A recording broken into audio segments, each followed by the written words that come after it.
એટલે મેળવ્યું છે એનાથી છૂટવાની ઈચ્છા, કામના એટલે મેળવવાની ઈચ્છા, પણ બધાના સ્વભાવમાં મુક્તિ છે જ.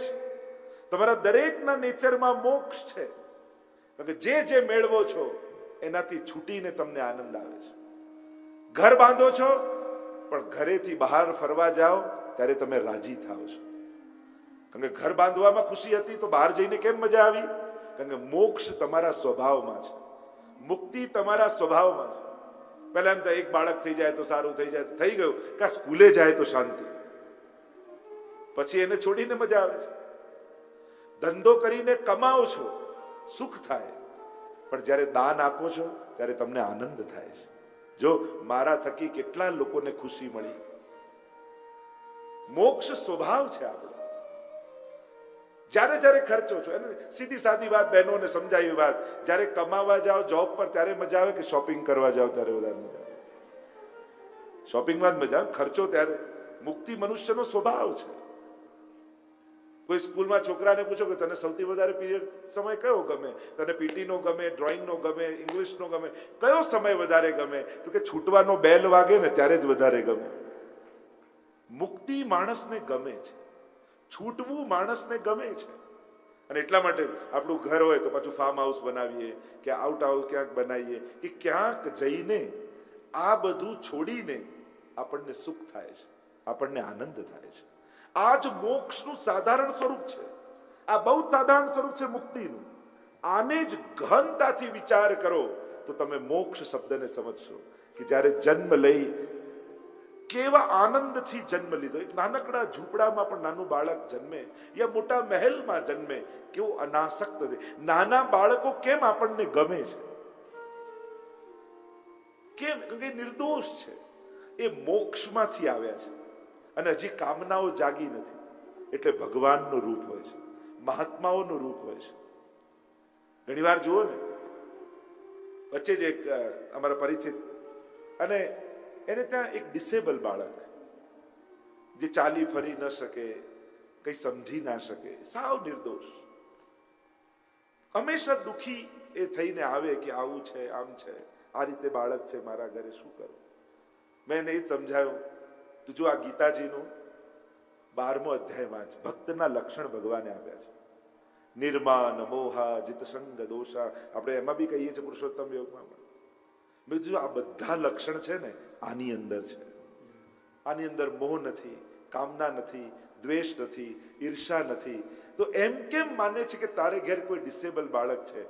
એમ માન તારે ઘર કોઈ મહાત્મા બિરાજે છે કે જે ગીતાજીમાં ભગવાને ભક્તના લક્ષણ કયા છે એ બધા જ લક્ષણ આની અંદર છે. તો ભગવાને તને એક ભક્તની સેવા આપી છે, એ માનીને કર તો દુઃખ નહીં રહે પણ તારા જીવનમાં આનંદ રહે. કારણ કે જે સંજોગ છે તો છે જ. ખરાબ સંજોગોને સારા વિચારોથી આનંદમાં પરિણમિત કરી શકાય છે. પણ પછી એ દુર્ઘટનાને, એ ઘટનાને તમે કેવલ દુઃખ રૂપે જ વાગોળ્યા કરો તો આખી જિંદગી તમારી દુઃખમાં જ જાય. હવે આવું છે તો છે, બદલી શકવાના તો નથી. સંજોગો નહીં બદલી શકે, પણ સંજોગોને ફેસ કરવા માટે સારા વિચારો રાખશો તો તમે એમાં પણ આનંદ પામી શકશો. દુઃખ આવે કે નહીં એ આપણા હાથમાં નથી, પણ દુઃખી થવું કે નહીં એ આપણા હાથમાં ચોક્કસ છે. કારણ કે હવે આવું થયું એ આપણા હાથમાં નહોતું, આપણે રોકી શકતા નથી. પણ સારા વિચારથી, જુદા દ્રષ્ટિકોણથી એને જોઈ અને તમે તમારા જીવનમાં પાછો આનંદ મેળવી શકો છો. બસ સમજ સારી કરો. સંજોગો સારા કરવા આપણા હાથમાં નથી. સમજ સારી કરીએ તો ગમે તેવા સંજોગો આવે આપણે એમાં ટકી શકીએ છીએ. તો મોક્ષ, મેં જે સાધારણ ઉદાહરણ આપ્યું એને જ કોઈ ગહન રીતે વિચાર કરો તો મુક્તિ એ દુનિયાનો દરેક માણસ ઈચ્છે છે. દરેક ઘટનાઓમાંથી આપણે છૂટવા ઈચ્છીએ છીએ. આ તો દરેક ઘટનાઓનો મોક્ષ છે. આખા દિવસમાં બધા કામમાંથી જે કામ આપણે ઉભા કર્યા છે, જે ધંધો આપણે વધાર્યો છે, પણ પછી એમ થાય કે 7 વાગ્યા કે નહીં, ચલો ઓફિસ બંધ કરો, હવે જઈને ઘરે આરામથી બેસી જઈએ. આ એક મોક્ષનું સાધારણ સ્વરૂપ છે. આ રોજબરોજનો ક્યાંક મોક્ષ છે. મુક્તિનો નેચર છે આપણો કે સૂઈ જઈએ અને ફ્રેશ થઈને જાગીએ. આ જ મૃત્યુ અને નવું જીવન છે. આ એની સાધારણ ઘટના છે, પણ એને ગહનતાથી મોટા રૂપે વિચાર કરો તો આજ તો આખું જીવન છે, આ જ મુક્તિની ઈચ્છા છે અને એ જ નવો જન્મ છે. એનું મોટું સ્વરૂપ આખા જીવનને એ રીતે વિચારી જુઓ તો બસ થાકેલો માણસ નાહી ધોઈ ફ્રેશ થઈ સૂઈ અને પાછો જ્યારે જાગે છે, ફ્રેશ થઈને નવા દિવસની શરૂઆત કરે, બસ આ જ આખું નવું જીવન. તો આ 4 પુરુષાર્થ આપણે ત્યાં કયા: ધર્મ, અર્થ, કામ અને મોક્ષ. આવો પ્રવેશ કરીએ ધર્મ પ્રકરણમાં. દક્ષની કથા આવી. દક્ષ પ્રજાપતિના શ્રેષ્ઠી થયા, મોટું પદ મળ્યું, સત્તા મળી, એટલે અહંકાર આવી ગયો. ઘણીવાર ગુણ જ અહંકારનું કારણ હોય છે. જો જેનામાં કોઈ આવડત ન હોય, કોઈ ગુણ ન હોય, કોઈ સામર્થ્ય ન હોય, એને અહંકાર આવે. અહંકાર કયા બેઝ ઉપર કરે? જેનામાં આ બધું હોય ને એનામાં જ અહંકારની સંભાવના હોય છે. અને એટલા માટે સમર્થ લોકોએ સત્સંગ કરતા રહેવું જોઈએ. એને કારણે આપણી બુદ્ધિમાં સાત્વિકતા બની રહે. કારણ જો એવા લોકો આજુબાજુ ગોઠવાઈ ગયા કે તમારા જેવું કોઈ નહીં, તમારા જેવું કોઈ નહીં, પછી આપણને કોઈ બચાવી નહીં શકે. સમર્થ વ્યક્તિએ, ગુણવાન વ્યક્તિએ સત્સંગ કરતા રહેવું, જેથી મનમાં અહંકાર ના આવે. તો ઘણી વાર લોકો એમ કે, વૈષ્ણવ એમ કે અમે તો આટલી ભક્તિ કરીએ, સેવા કરીએ, કીર્તન કરીએ, આ બધું આટલા ધર્મ કર્મ કરીએ, છતાંય અમને વારંવાર બધા ગુરુજનો આવીને કે આ ધ્યાન રાખો, આ ધ્યાન રાખો, આમ ન કરો. અને જે કાંઈ નથી કરતા એને કોઈ નથી કહેતું. જો એકવાર એક ટ્રેનમાં એક ઝવેરીનો દીકરો, અને એને કહ્યું કે પિતાજી હવે મારે પણ ધંધામાં જોડાવું છે.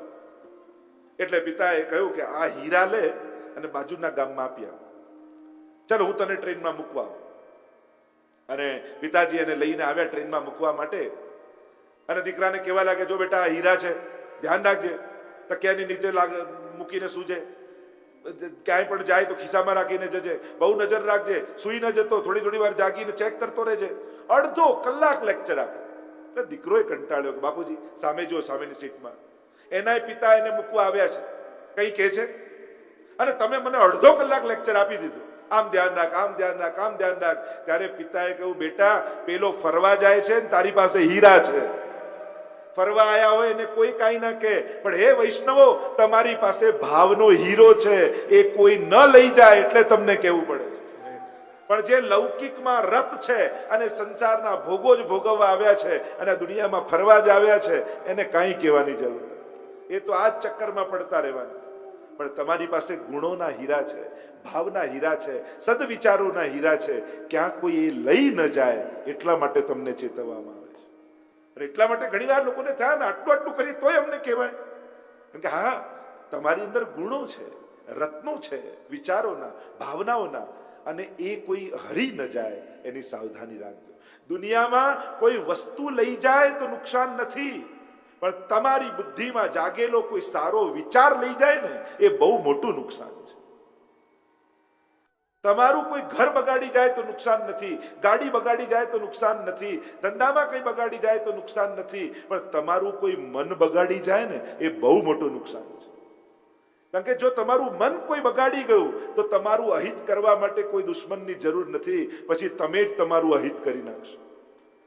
અને એટલા માટે કોઈ મન અને બુદ્ધિ ન બગાડી જાય એના માટે દરેકે સાવધાન રહેવું.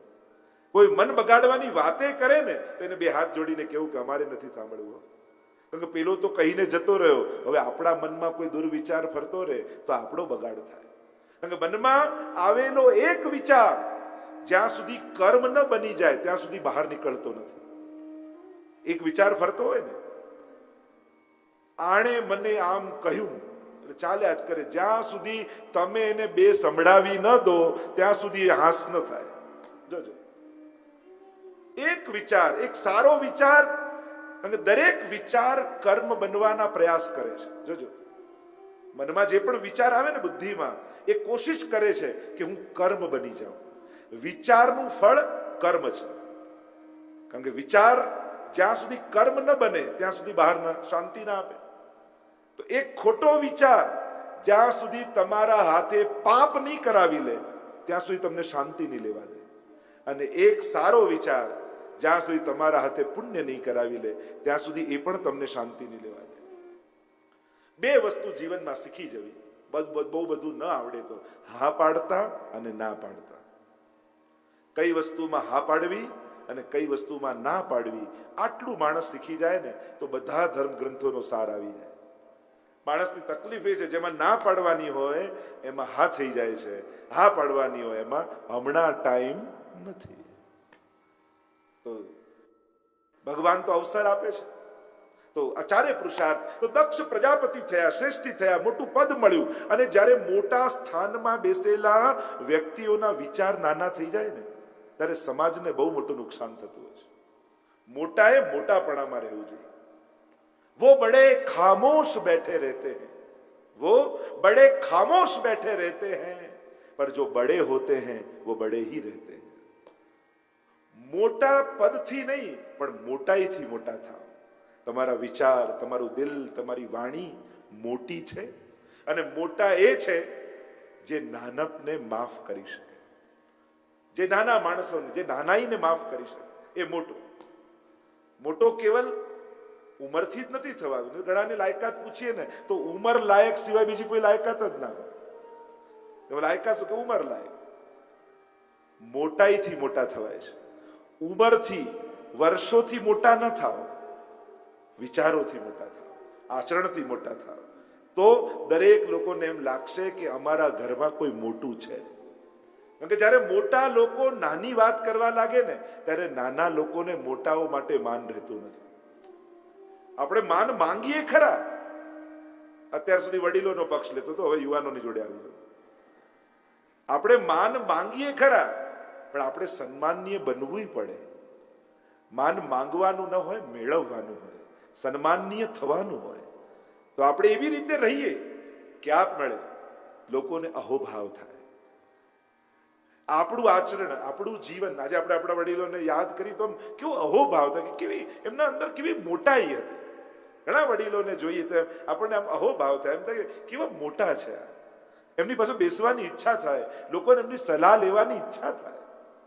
પણ જ્યારે મોટાઓ નાના વિચારવાળા થઈ જાય ત્યારે નાનાઓને અહોભાવ જતો રહે છે.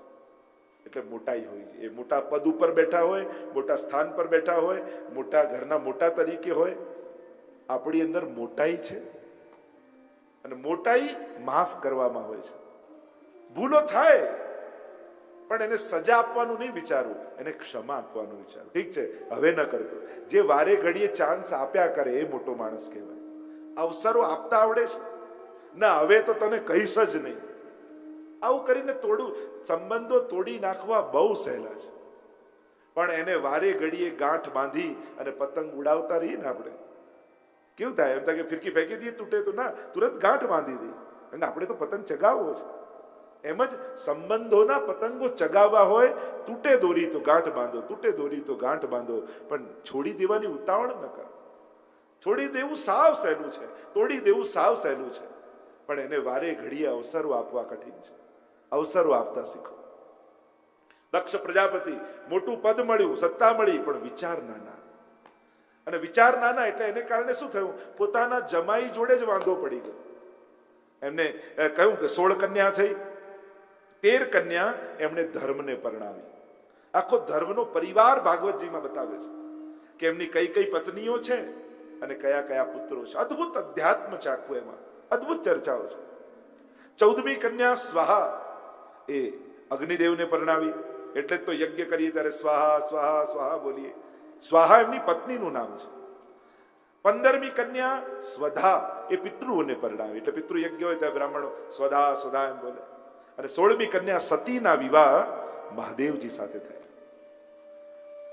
અને એકવાર મહાદેવજી અને સભામાં બેઠા હતા, ભગવાનના ધ્યાનમાં હતા, અને આવ્યા દક્ષ. બધા ઊભા થયા પણ મહાદેવજી ઊભા ન થયા. ભગવાનના ધ્યાનમાં છે. એમ પણ જ્યારે કોઈ ભક્તિ કરતું હોય અને એવા સમયે તમે એમના ઘરમાં જાઓ યા એની પાસે જાઓ ત્યારે લૌકિક વ્યવહારની આશા નહીં રાખવી. કોઈને ત્યાં સત્સંગ બી હોય ને, યા કથામાં આવ્યા હોય, લો અમને તો કુર્સી ના મળી, મળે તો ઠીક છે, વ્યવસ્થાના ભાગે બધા બધું કરે, ઘણીવાર ચૂકાઈએ જાય, પણ બને તો મંદિરે જાઓ, કથામાં જાઓ, સત્સંગમાં જાઓ, ત્યારે બને તો કોશિશ કરજો કે લૌકિક વ્યવહારની અપેક્ષા ઓછી રાખી. કારણ કે અહીંયા આપણે વ્યવહાર કરવા નથી આવ્યા, અહીંયા આપણે કથા સાંભળવા આવ્યા છે, ભક્તિ કરવા આવ્યા છે. એટલા માટે જ્યારે પણ મંદિરમાં જાઓ યા કોઈના ઘરે સત્સંગ રખાવ્યો હોય અને તમે ગયા, લો આના ઘરે ગયા ને અમને તો બેસવાનું ન પૂછ્યું, અમને તો ચાનું ના પૂછ્યું, તો ચા પીવા ગયા હતા કે સત્સંગ કરવા ગયા હતા? કોઈને ત્યાં પણ ભગવાન નિમિત્તે જાઓ ત્યારે લૌકિક વ્યવહારની આશા બિલકુલ ન રાખો, નહીં તો તમારું જ નુકસાન થશે. કારણ કે એને ત્યાં જઈને ભગવાન ભૂલાઈ જશે અને વ્યવહાર પ્રધાન થઈ જશે. અહીંયા આમ જ થયું, ભગવાનના ધ્યાનમાં બેઠા હતા મહાદેવજી અને દક્ષ પ્રજાપતિને હતા એમના સસુર જ પાછા, પણ પ્રજાપતિના શ્રેષ્ઠી છે, મને ઉભા થઈને માન ના આપ્યું અને અપમાન થઈ ગયું.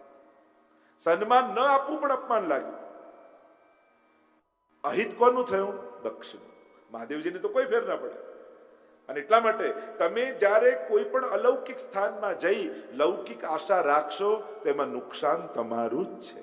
કારણ કે ભગવાન ભૂલી જશો અને વ્યવહાર યાદ રહેશે. લો આપણે તો જેની હવેલીમાં ગયા અને ચાનું ના પૂછ્યું, તો અમારે કે ચા પાણી કરવા આવેલા? તો દરેક જગ્યાએ જઈએ કે ખાવા પીવાનું ચા પાણી કરવા નથી જતા.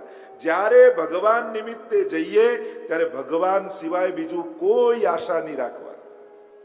વ્યવસ્થાઓ હોય ન હોય, પણ આપણે અહીંયા આવ્યા છીએ ભગવાન માટે. પ્રયાસ કરે, લોકો પ્રયાસ કરે કે બધું સારું ગોઠવાય, પણ બધાને બધું સાચું કદાચ સંભવ ના હોય. ક્યાંક વ્યવસ્થાનો અભાવ હોય, ક્યાંક જગ્યાનો અભાવ હોય, ક્યાંક એની ઉણપ હોય, ક્યાંક સાધનોની ઉણપ હોય. પણ વિચાર રાખજો, જ્યારે પણ મંદિરમાં જાઓ તમારા ચપ્પલ કાઢો ને એની સાથે તમારો ઈગો પણ કાઢી નાખો કે હવે હું કોઈ શેઠ નથી, કોઈ એન્જિનિયર નથી, કોઈ ડોક્ટર નથી, કોઈ મોટો પદાધિકારી નથી. હવે હું કેવલ ભગવાનનો ભક્ત છું. ભગવાનના ધામમાં આવીએ ત્યારે કેવલ ને કેવલ ભક્ત બનીને પ્રવેશ કરવો, તો ભગવાન કૃપા કરે. કારણ કે ભગવાન કોને શોધે ભીડમાં? ભક્તને. કે આ ભીડમાં મારો ભક્ત કોણ છે? અને ભગવાનની નજર ભક્ત ઉપર પડતી હોય છે. એટલે ભગવાન પાસે જાઓ, ભગવાનના કાર્યમાં જાઓ કેવલ ભક્ત બનીને જાઓ, તો તમને લાભ થશે, નહીં તો તમે નુકસાન કરીને પાછા આવશો. ગયા મહાદેવજી પાસે ને મહાદેવજી તો ભગવાનના ધ્યાનમાં ઉભા ન થયા, ખ્યાલ જ ના આવ્યો કોણ આવ્યું કોણ ના આવ્યું. લાગ્યું ખોટું, કહ્યું કે મારો જમાઈ થઈને મારું ધ્યાન નથી રાખતો. આજ પછી હું ફરમાન કરું છું, હવે જ્યાં કાંઈ પણ યજ્ઞ થાય તો મહાદેવજીનો ભાગ નહીં કાઢવો. ફરમાન કરી દીધું. કર્યો તો ખરા, અને કહ્યું કે આનું એક્ઝામ્પલ હું સેટ કરીશ. હું પોતે એટલો મોટો યજ્ઞ કરીશ, બધાને બોલાવીશ, પણ મહાદેવજીને નહીં બોલાવ. અને ઘણી વાર એવું થાય, સસરા અને જમાઈમાં ઝઘડો થાય ને તો આવી બંને કન્યાનો, કારણ કે એને તો બંનેમાં પ્રેમ હોય. દુહિતા એટલે કહેવાય ને, બંનેનું હિત કરે એ દુહિતા કહેવાય. એ તો બંનેનું હિત વિચારે છે, બંનેનું કલ્યાણ વિચારે છે. થયું કે હવે હું પોતે યજ્ઞ કરું ને મહાદેવજીનો ભાગ બંધ કરી દઉં. વિશાળ યજ્ઞ કર્યો દક્ષ મહારાજે, બધાને બોલાવ્યા, બધાને આમંત્રણ આપ્યું, પણ પોતાના જમાઈ અને દીકરીને આમંત્રણ ના આપ્યું. જયારે બધા વિમાનો આકાશ માર્ગે જતા હતા, પૂછ્યું સતી મહારાણી નારદજીને ક્યાં જાય છે? કહ્યું કરે તમે નથી જવાના, તમારે પિતાને ત્યાં પ્રસંગ છે. અને પિતાને ત્યાં પ્રસંગ હોય તો દીકરીઓ તો વહેલી પહોંચી જાય. પ્રસંગ તો દીકરીઓથી શોભે. દીકરીઓ તો વહેલી પહોંચી જાય, બધી વ્યવસ્થા કરે, મહેમાનોને સ્વાગત આપતા કરે, તો લાગે કે પ્રસંગ છે. અને પિતાને ત્યાં પ્રસંગ છે, તમે નહીં જાઓ. અને જયારે નારદજી આવી વાત કરી ત્યારે સતી મહારાણીને મનમાં થયું કે અરે પિતાને ત્યાં પ્રસંગ, કદાચ આમંત્રણ આપવાનું ભૂલી ગયા હશે. આવ્યા મહાદેવજી પાસે ને કહેવા લાગ્યા, ચાલો ચાલો મારે પિતાને ત્યાં પ્રસંગ છે, આપણે પહોંચી જઈએ. મહાદેવજી કહે કે બધાને આમંત્રણ આપ્યા છે, આપણને આમંત્રિત નથી કરે. સતી મહારાણી કહેવા લાગ્યા કે અરે આટલી જગ્યાએ આમંત્રણની જરૂર થોડી હોય.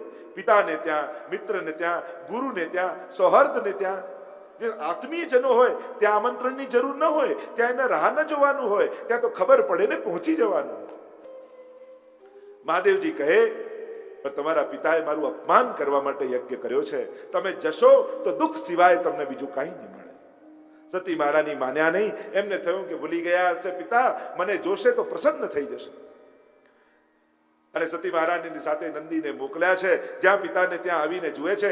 થયું કે મને જોઈને મારા પિતા મારી માતા ખૂબ રાજી થઈ જશે. પણ જ્યાં પિતાએ જોયું ને મોઢું મરોડી લીધું, માએ જોઈને આંખ ફેરવી લીધું. આઘાત લાગ્યો સતી મહારાણીને. મારા માતા પિતા મને જોઈને મુખ ફેરવે છે. અને યજ્ઞમાં જોયું તો બધાને આમંત્રણ છે, પણ મહાદેવજીનો ભાગ સુદ્ધા નથી કાઢ્યો યજ્ઞમાં. યજ્ઞ ચાલી રહ્યો છે, સ્વાહ સ્વાહના ધ્વનિઓ નીકળી રહ્યા છે. અને સતી મહારાણીને એવો આઘાત લાગ્યો કે મારા પતિનું અપમાન કરવા માટે મારા પિતાએ આમ કર્યું. મને જોઈને મોં ફેરવી લીધું, આવેલી દીકરીનું સ્વાગત ન કર્યું. અને મારા પતિ મને રોકતા હતા, છતાંય હું ન માની. એવો આઘાત લાગ્યો કે યોગાગ્નિ પ્રગટ કર્યો સતી મહારાણી, અને યોગાગ્નિમાં બળવા લાગ્યા સતી મહારાણી. બળબડ બળબડ અગ્નિમાં બળવા લાગ્યા. નંદી ભાગતો ભાગતો ગયો મહાદેવજી પાસે, કહેવા લાગ્યો સતી મહારાણી યોગાગ્નિમાં બળી ગયા છે. આવ્યો મહાદેવજીને ક્રોધ, પોતાના કેશ ખોલીને તાંડવ કરવા લાગ્યા. અને ગણોને મોકલ્યા છે. ગણોને મોકલીને આહ્વાન કરીને કહ્યું, જાઓ. વીરભદ્રને પ્રગટ કર્યો મહાદેવજીએ. કહ્યું કે સમગ્ર યજ્ઞનો વિધ્વંસ કરી નાખ. હાહાકાર ત્રિલોકમાં થઈ ગયો. નદીઓના વહેણો બદલાવા લાગ્યા. મહાદેવજી ડમરૂના નાદ કરવા લાગ્યા. માનો હમણાં પ્રલય થઈ જશે. પર્વતોના શિખરો તૂટે છે, જોર જોરથી પવનો ફૂંકાય છે. ગભરાયા બધા, શું પ્રલય થઈ જવાનો છે. અને ગણોની સાથે વીરભદ્ર પ્રવેશ કરે છે યજ્ઞમાં. સ્વાહ સ્વાહ બોલતા હતા, એની જીવા કાપી નાખી. હોમતા હતા, એના હાથ કાપી નાખ્યા. આખાએ યજ્ઞનો વિધ્વંસ કરી નાખ્યો. હાહાકાર ત્રિલોકમાં થઈ ગયો. કારણ કે ભક્તના વિરોધથી સત્કર્મો થાય યા યજ્ઞ થાય, ભગવાને યજ્ઞને સફળ ન થવા દે. કારણ કે ઉદ્દેશ્ય ભગવાન નહોતા, પણ મહાદેવજીનો વિરોધ હતો. અને એટલા માટે ભગવાને આ યજ્ઞ સફળ ન થવા દીધો. એક તો ઇન્દ્રયાગ સફળ ન થવા દીધો, અને બીજો આ દક્ષ મહારાજનો યજ્ઞ સફળ ન થવા દીધો. ભાગવતમાં અનેક યજ્ઞોની કથા છે, અનેક અનેક ચર્ચાઓ છે. યજ્ઞની આપણી સંસ્કૃતિ છે. પણ જ્યારે ન સફળ થયું, કહેવાય છે કે દક્ષનું શિરચ્છેદ થયું અને એના મુખ ઉપર બકરાનું મુખ લગાડ્યું.